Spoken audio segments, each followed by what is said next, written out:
মৰিগাঁও বিহুতলিত মৰিগাঁও নগৰ ব্যৱসায়িক সমাজৰ অৱস্থান ধৰ্মঘট 3 ঘণ্টিয়া অৱস্থান ধৰ্মঘট পালন মৰিগাঁও নগৰ ব্যৱসায়িক সমাজৰ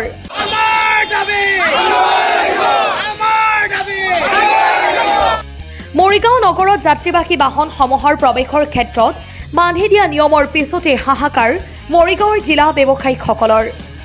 আজিৰে পৰা প্ৰায় 7-8 মাহে যাত্ৰীবাহী বাহনসমূহ মৰিগাঁও নগৰত প্ৰৱেশত নিষেধাজ্ঞা আৰোপ কৰিছিল মৰিগাঁও জিলা প্ৰশাসনে আৰু তাৰ পিছতে ব্যৱসায়িকসকলৰ মাজত সৃষ্টি হৈছিল অচল অৱস্থাৰ যাৰ বাবে আজি নিজৰ ব্যৱসায়িক প্ৰতিষ্ঠানৰ লগতে দোকান পোহাৰ বন্ধ কৰি মৰিগাঁও জিলাৰ বিহুতলিত 3 ঘণ্টিয়া অৱস্থান ধৰ্মঘট পালন কৰে ব্যৱসায়িকসকলে 3 ঘণ্টিয়া ধৰ্মঘটৰ শেষত এক প্ৰতিবাদী সমদল বাহিৰ কৰি মৰিগাঁও চক্ৰ বিষয়ৰ জৰিয়তে জিলা আয়ুক্তলৈ এখন স্মাৰক পত্ৰ ব্যৱসায়িকসকলে প্ৰেৰণ কৰে আজি আমি অৱস্থান ধৰ্মঘট কৰিবলগীয়া হ'ল আমি লকডাউনৰ সময়ত আমি ইমান কষ্ট পোৱা নাছিলো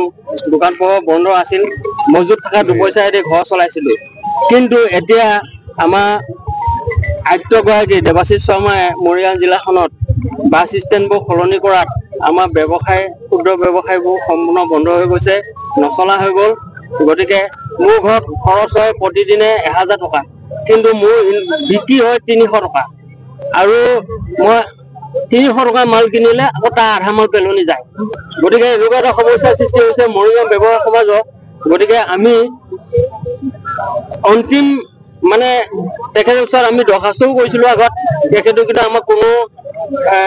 হেৰজ্ঞান কৰিলে গতিকে আমি অন্তিমবাৰৰ কাৰণে আমি আয়ুক্তগৰাকীক আমি প্ৰাৰ্থনা জনাম যে আমাৰ ভৱিষ্যত মৰিগাঁওবাসী ৰাইজক ছাত্ৰ ছাত্ৰী আদি কৰি সকলোৱে যাতে সুবিধা কৰি দিয়ে এই আমাৰ তেখেতৰ ওচৰত অনুৰোধ থাকিব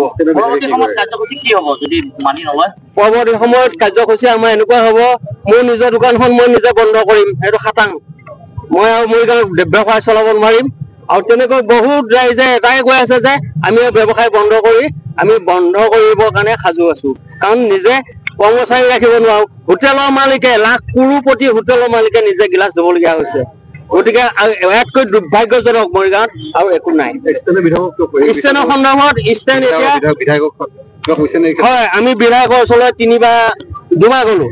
আৰু সিদিনা আমি বিধায়কৰ মৰিগাঁৱত লগ পাই বিধায়কৰ লগত কথা পাতিলো বিধায়ক ডাঙৰীয়াই এটা কথা পৰামৰ্শ দিছে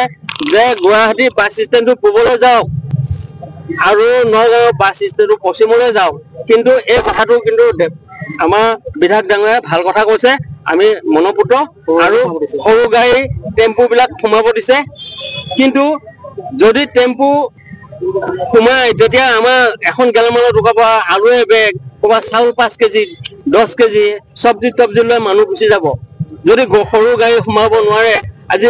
ধৰক বঙাবাৰী মানুহ এজনে টেম্পু এখনত নহ'লে 1 কুইণ্টেল মাল কিহত লৈ যাব গতিকে 3বাৰ 4বাৰ গাড়ী উঠাব লাগে গতিকে আমি এটাই অনুৰোধ থাকিব আজি যে সকলো গাড়ী আগৰ নিচিনা চলাচল হওক আৰু তেতিয়াহে আমি মৰিগাঁও সদৰৰ যিসকল ব্যৱসায় আছে সকলোৱে সুখে শান্তিৰে চলিব পাৰিম আৰু নিজৰ ল'ৰা ছোৱালীক স্কুলৰ ফিজ আদি কৰি সকলোখিনি পৰিচালনা কৰিব পৰা যাব গতিকে তেখেতৰ ওচৰত আমাৰ অনুৰোধ থাকিব আৰু প্ৰাৰ্থনা কৰিছো আমাৰ মুখ্যমন্ত্ৰী ডাঙৰীয়ালৈ প্ৰাৰ্থনা জনাইছো মৰিগাঁও এই সমস্যাটো যাতে তেখেতে গুৰুত্ব দিয়ে আৰু মৰিগাঁও জনসাধাৰণৰ মুখলৈ চাই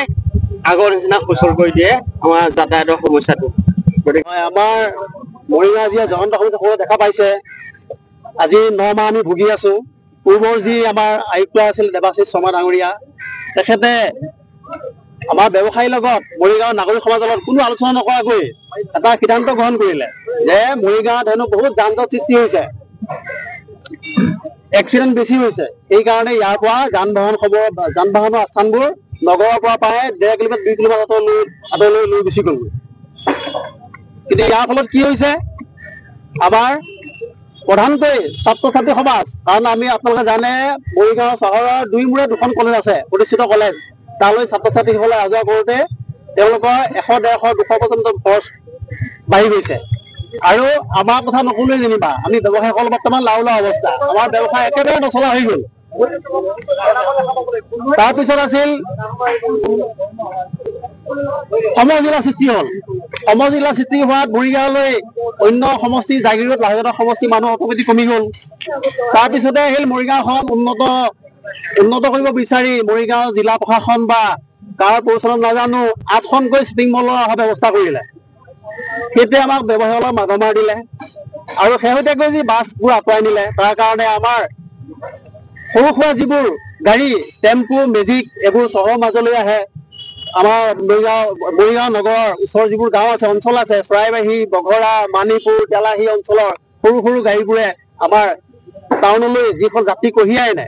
তেওঁলোক ইয়ালৈ অহাটো বন্ধ হৈ গ'ল। কাৰণ তেওঁলোকে আগতে 20 টকাত মৰিগাঁও আহিছিল, এতিয়া তেওঁলোকৰ অহা যোৱাত 100-150 টকা পৰ্যন্ত লগা হ'ল। গতিকে এনেকৈ মৰিগাঁওখনৰ যাতায়াত ব্যৱস্থা সম্পূৰ্ণ বন্ধ হৈ গ'ল আৰু তাৰ ফল আমি ভুগি আছো। আমি আজি কাঁহী বাতি লৈ ইয়াত প্ৰতিবাদ কৰিবলৈ বহিছো। যোৱা আমি 18 আগষ্ট তাৰিখে আমি এখন প্ৰতিবাদী কাৰ্যসূচী গ্ৰহণ কৰিছিলো 1 ঘণ্টীয়া, কিন্তু কোনো ফল নধৰিলে। আমি 72 ঘণ্টা সময় দিছিলো, আমাক দাবী পূৰণ কৰা দূৰৰ কথা আমাক আজিলে প্ৰশাসনে আমাক যোগাযোগ নকৰিলে, আলোচনা নকৰিলে। সেইকাৰণে পুনৰ আমি অতিষ্ঠ হৈ পুনৰ আজি স্বতঃস্ফূৰ্তভাৱে সকলো ব্যৱসায়ীয়ে দোকান বজাৰ সামৰি ইয়াত প্ৰতিবাদত বহিছে। আমি কিন্তু কোনো বন্ধ ঘোষণা কৰা নাই। তেওঁলোকে নিজৰ প্ৰাপ্য দাবী আদায় কৰিবৰ কাৰণে তেওঁলোকৰ দোকানবোৰ যাতে পুনৰ চলাচল হওক, যান বাহন আহক, যাত্ৰী আহক, সেই আশাৰে সকলোৱে নিজে ত্যাগ স্বীকাৰ কৰি এই আমাৰ প্ৰতিবাদস্থলীত উপস্থিত হৈছেহি আৰু সেয়া আমি সকলো একলগ হৈ আমি আজি প্ৰতিবাদ কৰিছো। আমি ইয়াৰ পিছত শোভাযাত্ৰা কৰি আমি আয়ুক্ত মহোদয়ৰ ওচৰলৈ যাম। তেওঁক আমি আজি এতিয়া চলি আছে ভূপেন হাজৰিকাৰ 70 বৰ্ষ দিন, পবিত্ৰ ভাদ মাহ। গতিকে আমি আশা কৰিছো আমি গৈ প্ৰথমতে আয়ুক্ত গৰাকী আমি প্ৰথমতে এটি ঘোষা গাই তেওঁক প্ৰাৰ্থনা জনাম আমাৰ যাতে দাবী মানি লয়। তাৰপিছতে যিহেতু ভূপেন হাজৰিকাৰ জন্ম 100 চলি আছে, আমি মানুহে মানুহৰ বাবে এই গীতটো গাই আমি তেওঁক আমি আদৰণি জনাম। আৰু জানে প্ৰতি বছৰে মৰিগাঁও টাউনৰ মাজত ভূপেন হাজৰিকাৰ জন্ম 100 অনুষ্ঠানটো পালন কৰে, ৰাস্তাই ঘাটে পালন কৰে ব্যৱসায়ীসকলে। কিন্তু এবাৰ এনেকুৱা হৈছে কোনো জেগাত আমি এই সংগীত অনুষ্ঠান পাতা আমি দেখা নাই। তাৰ কাৰণটোৱে হৈছে আমাৰ ব্যৱসায়ীসকলৰ কোনো ক্ষমতা নাই, মানসিক হিচাপে কোনো প্ৰস্তুত নহয়, সকলো দুৰ্বল হৈ গ'ল। সেইকাৰণে আমি আজি সকলো ব্যৱসায়ী লগ লাগি মানুহে গীতটো গাই আমি তেখেতক সম্ভাষণ জনাম। যি গীতটো গাই দেৱাশীষ চৌহান ডাঙৰীয়াই গোটেই মৰিগাঁওবাসী অন্তৰ্জয় কৰিছিলে, তেওঁ এনেকৈ অন্তৰ্জয় কৰি শেহতীয়াকৈ যোৱা সময়ত মৰিগাঁও টাউনখনক এটা মাধমাৰ দি আমাৰ পেটত ঘূৰ মাৰি তেওঁ নগাঁৱলৈ গুচি গ'ল। এতিয়া নগাঁৱত শুনিছো নগাঁৱত তেওঁ সম্পূৰ্ণ যান বাহন চলাচলৰ ব্যৱস্থা কৰিছে, কিন্তু মৰিগাঁৱত এইটো তেওঁ এটা কিবা খুটি মাথাই মাৰি থৈ গ'ল যাতে ইয়াত কোনো যাত্ৰীবাহী বাছ সোমাব নোৱাৰে, মানুহ আহিব নোৱাৰে, এনেকুৱা ব্যৱস্থা কৰি থৈ গ'ল। গতিকে এইবোৰ সম্পূৰ্ণ আঁতৰি যাওক। নতুন আয়ুক্তগৰাকীক আমি অনুৰোধ জনাইছো, তেখেতৰ মমতাময়ী আমাৰ সন্তানসকলৰ দাবী তেওঁ নিশ্চয় শুনিব। এই লৈ আমি অলপ পিছতে আমি শোভাযাত্ৰা কৰি আমি তেওঁ চলি যাম। News desk report, Suhana live.